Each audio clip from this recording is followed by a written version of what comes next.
আসসালামু আলাইকুম।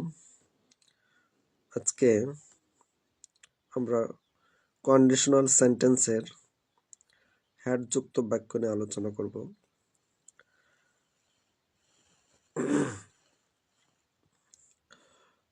প্রথমে হ্যাড যুক্ত ক্লজটি পাস্ট পারফেক্ট টেন্স এর হবে, প্লাস পরের অংশ পারফেক্ট কন্ডিশনাল সেন্টেন্সের হবে। তাহলে গঠনটা আমরা একটু বলার চেষ্টা করি। প্রথম আমরা হ্যাড বসাবো, তারপরে সাবজেক্ট, তারপরের অংশ ভার্বের V3 অর্থাৎ ভার্বের past participle form plus object extension, মাঝে একটি কমা দেব এবং পরের অংশ হবে পারফেক্ট কন্ডিশনাল। এবং সেটার গঠন হচ্ছে প্রথমে সাবজেক্ট বসাবো, তারপরে would have, could have, might have plus ভার্বের past participle form plus object plus extension.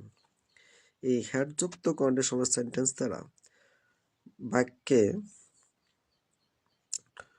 মনের কামনা বা বাসনা প্রকাশ পায়।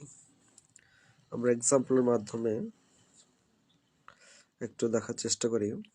Had I the wings of a bird, যদি আমার পাখির মতো ডানা থাকতো। আই উড হ্যাভ ফ্লোন, আমি উড়তাম। Had I earned much money, যদি আমি অনেক অর্থ অথবা টাকা উপার্জন করতাম। I would have established a school, আমি একটা স্কুল স্থাপন করতে পারতাম। বাক্যটাকে আমরা চেঞ্জও করতে পারি। If I had I earned much money I would have bought a car, অর্থ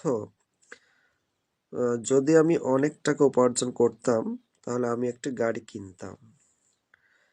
had we gone to Cox's Bazar, আমরা যদি কক্সবাজারে যেতাম। We could have seen the Bay of Bengal, তাহলে আমরা বঙ্গোপসাগর দেখতে পেতাম।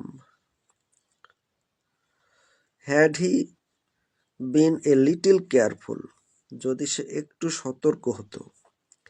হি might have achieved golden GPA, তাহলে সে গোল্ডেন জিপিএটা অর্জন করতে পারত। Had I been proposed to go, যদি আমি প্রস্তাব করতাম সেখানে যাওয়ার।